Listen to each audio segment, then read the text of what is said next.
नगर परिषद महानगरपालिकेच्या निवडणूक सुरू झालेल्या आहे। प्रत्येक चौकात प्रत्येक गल्लीबोळीत नुसतीच चर्चा सुरू झालेल्या आहेत। सध्या आपण आहोत गडिंग्लज नगर परिषद मतदारसंघामध्ये, त्यांच्याकडून आपण जाणून घेणार आहोत। वहिनी नमस्ते, नाव काय आपलं? माझं नाव श्रद्धा सुनील शिंत्रे। कोणत्या पक्षातून तुम्ही उमेदवारी निवडण्याच्या प्रयत्नात आहात? मी शिवसेना उभाटा तर्फे यापूर्वीही जी नगरपालिकेची इलेक्शन होती त्यामध्ये सदस्य म्हणून होते। मी महिला बालकल्याण सभापतीपद 2 वर्ष महिला बालकल्याण सभापतीपदी होते। त्या वेळेला भरपूर महिलांसाठी काम केलेलं आहे आणि आतासुद्धा आपल्या प्रभागातल्या सर्वांगीण विकासासाठी माझी उमेदवारी असेल। लोकांच्याकडून आग्रहास्तव ही उमेदवारी माझी आहे। कोणता अजेंडा असणाऱ्या लोकांसमोर जात असतात?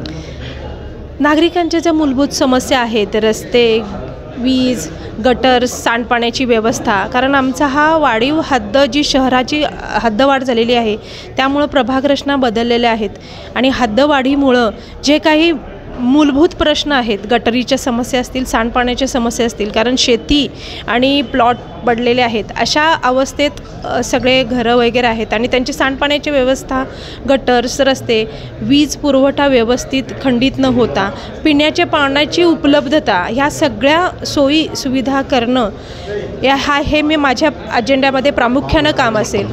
त्याचबरोबर हा जो एरिया आहे हा खूप डिस्पर्सिबल आहे, म्हणजे त्यात लोकवस्ती घनदाट अशी नाही।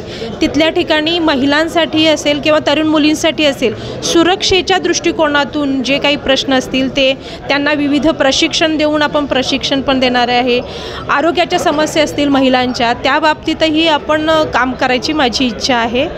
विरंगुळा केंद्र, ज्येष्ठ लोकांसाठी विरंगुळा केंद्र असेल, वाचनालय असतील, त्यांना पदपथ म्हणजे चालण्यासाठी आपण बघतो आता मोठ्या हायवेवरून चालताना कित्येक वेळेला ॲक्सिडेंट होतात, तर पदपथ ह्यांना पण ज्येष्ठ नागरिकांना चालण्यासाठी पण पदपथ करावेत, अशा सर्व प्रकारच्या सोयीसुविधा उपलब्ध करण्याचा माझा अजेंडा आहे। आघाड्या कशा राहणार आहेत, कुणाची सत्ता येईल असं तुम्हाला वाटतं? ते मी काय सांगू शकत नाही, पण मी तरी माझा झेंडा घेऊन शिवसेना उभाटा जी हे आहे संघटना, त्यांचा झेंडा घेऊन मी आघाडीवर राहणार आहे आणि नक्कीच मला असं वाटते की मी त्यात नक्की यशस्वी होईन आणि मी माझी सगळी कामं पूर्ण करू शकेन।